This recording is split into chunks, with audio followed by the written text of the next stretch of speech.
ꯃꯌꯥꯝ ꯑꯁꯤꯒꯤ ꯊꯔꯣꯏ ꯊꯣꯡꯕ ꯃꯊꯦꯜ ꯄꯨꯖꯔꯛꯏ ꯁꯤꯡꯖꯨ ꯑꯃ ꯕꯣꯔꯥ ꯑꯗꯒꯤ ꯅꯥꯀꯨꯞꯄꯤ ꯈꯔꯁꯨ ꯌꯥꯎꯔꯤ ꯁꯤꯅ ꯃꯍꯤ ꯏꯟꯖꯥꯡ ꯃꯍꯤ ꯑꯗꯨ ꯃꯌꯥꯝ ꯆꯥꯕ ꯍꯧꯔꯁꯤ ꯏꯆꯥꯅꯨꯄꯥꯒ ꯑꯩꯒ ꯍꯧꯖꯤꯛ ꯆꯥꯕ ꯇꯥꯟꯅꯗꯣꯏ ꯍꯧꯖꯤꯛ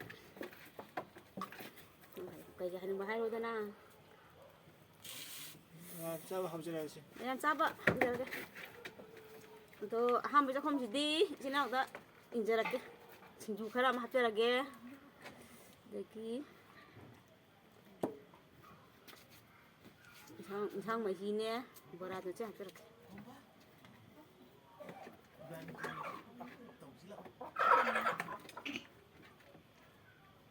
ꯁꯦ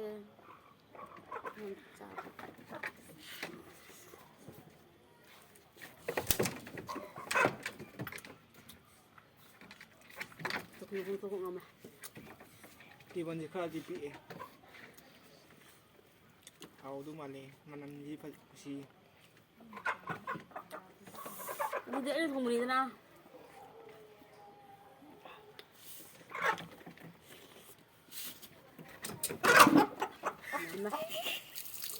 ꯐꯔꯦ ꯁꯤꯗꯤꯊꯣꯡꯕꯗꯤ ꯍꯥꯎꯋꯦ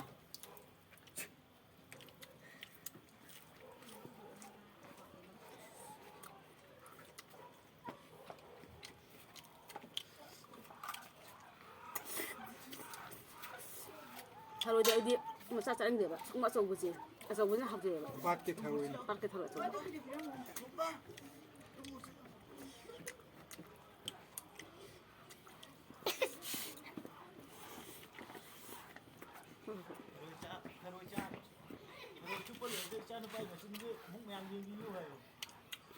ꯃꯐꯝꯁꯤ ꯈꯔ ꯆꯤꯜꯂꯦ ꯇꯦꯕꯜꯁꯦ ꯈꯔ ꯅꯦꯝꯃꯤ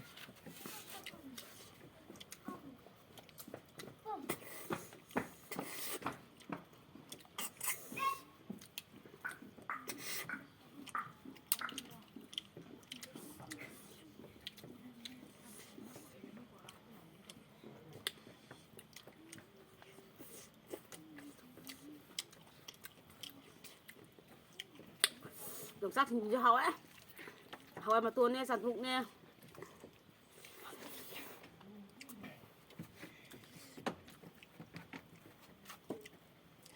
ꯃꯍꯤꯗꯪ ꯋꯥꯠꯇꯨ ꯃꯥꯜꯂꯤꯗ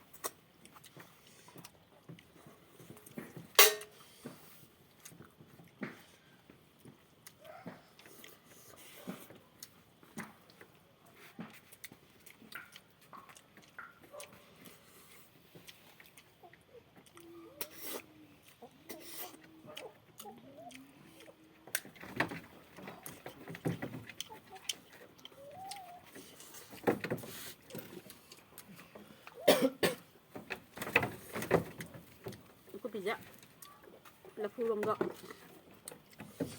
ꯀꯣꯠꯂ ꯆꯥꯕ ꯉꯥꯗꯤ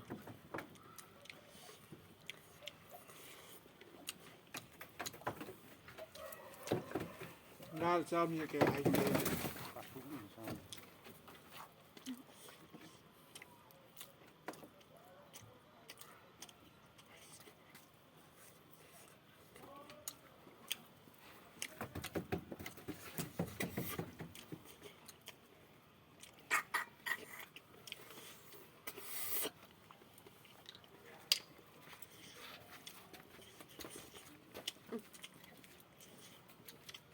ꯃꯇꯨꯡ ꯌꯥꯎꯔꯝꯗꯦ ꯑꯍꯥꯟꯕ ꯑꯣꯏꯔꯝꯃꯦ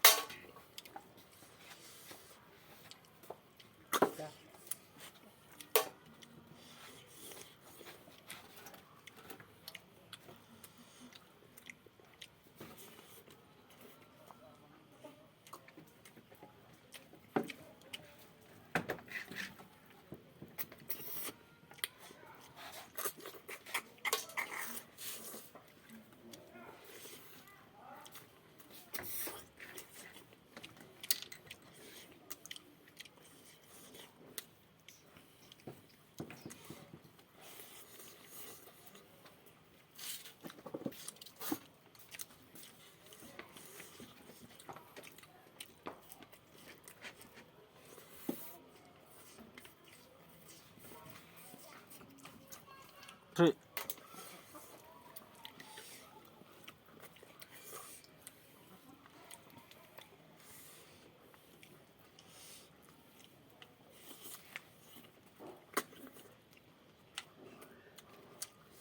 진주 짜고 진주 하원.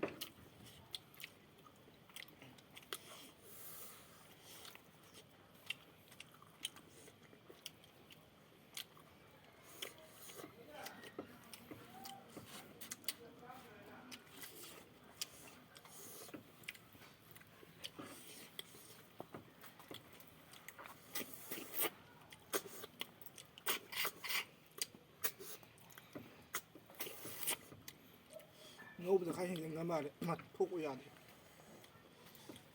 깔라진 거야 보네.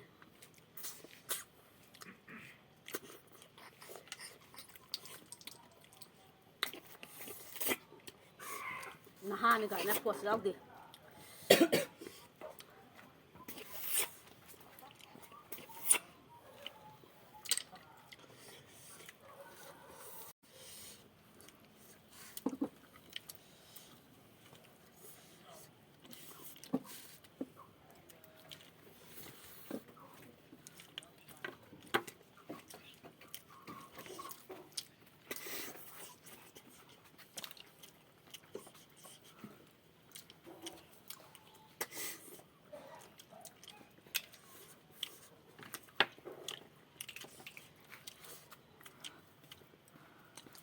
Thằng này giúp gì ấy, bắt rồi cháu ấy.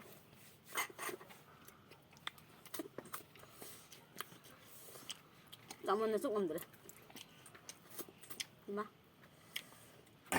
지금 전ing아디 자우닝아디 다를 깐나 수비 하신 너무 싸워도 Hay là phải như này.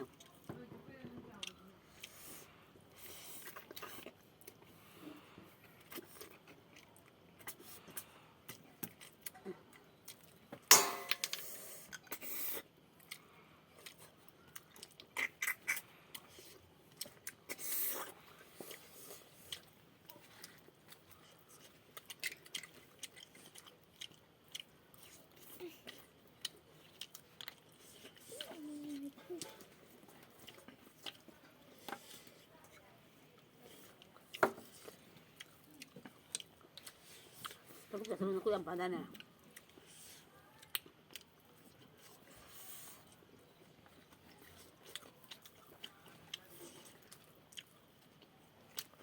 Nó có bị sao cả cái chân nó ra cả đầu này.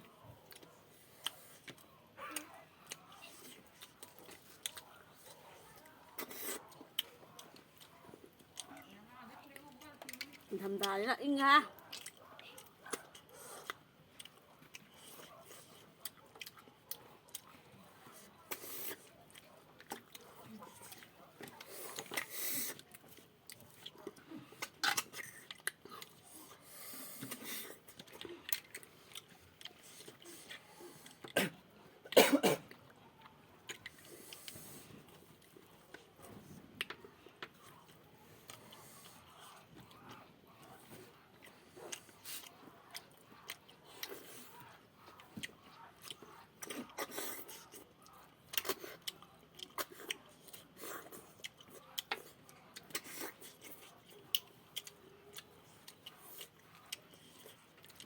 thôi ngồi thôi này.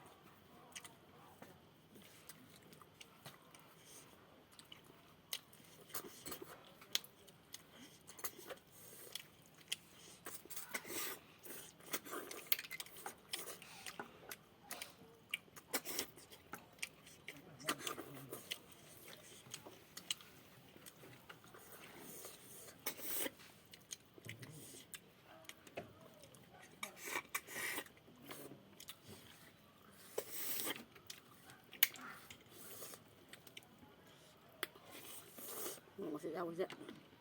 Không sao còn đi.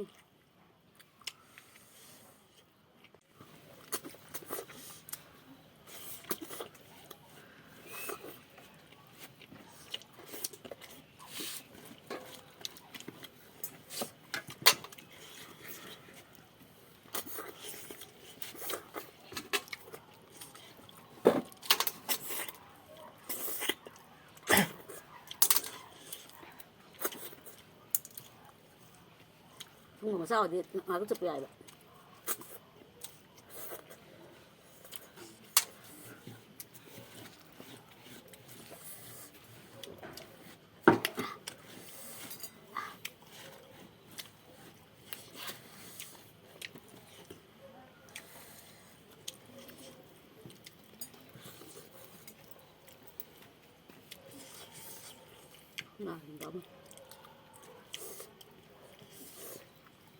ꯉꯁꯤꯒꯤꯗꯤ ꯂꯣꯏꯖꯔꯦ ꯃꯌꯥꯝ video ꯑꯁꯤ ꯏꯆꯥꯅꯨꯄꯥꯒꯤ ꯑꯍꯥꯟꯕ video ꯅꯨꯃꯤꯠꯅꯤ ꯑꯍꯥꯟꯕ ꯅꯝꯕ ꯑꯗꯨꯅ ꯃꯌꯥꯝꯅ ꯅꯨꯡꯁꯤꯕꯤ ꯀꯩ ꯍꯥꯏꯗꯣꯏꯅꯣ ꯑꯩꯁꯨ ꯍꯥꯏꯕ ꯍꯩꯇꯦꯕ ꯃꯌꯥꯝ ꯅꯨꯡꯁꯤꯕꯤꯗꯨꯅ ꯂꯥꯏꯛ ꯑꯦꯟ ꯁꯤꯌꯔ ꯁꯕꯁꯀ꯭ꯔꯥꯏꯕ ꯇꯧꯕꯤꯔꯝꯃꯨ ꯃꯊꯪꯗ ꯑꯃꯨꯛ ꯊꯥꯒꯠꯆꯔꯛꯀꯦ ꯑꯗꯣ ꯁꯤ ꯚꯤꯗꯤꯑꯣꯁꯤ ꯃꯇꯥꯡꯗ ꯂꯣꯏꯁꯤꯟꯖꯔꯒꯦ ꯑꯗꯣ ꯅꯣꯏꯅ ꯑꯩꯉꯣꯟꯗ ꯍꯥꯏꯌꯨ ꯑꯩꯗꯤ ꯍꯥꯏꯕ ꯍꯩꯇꯦꯕꯗꯣ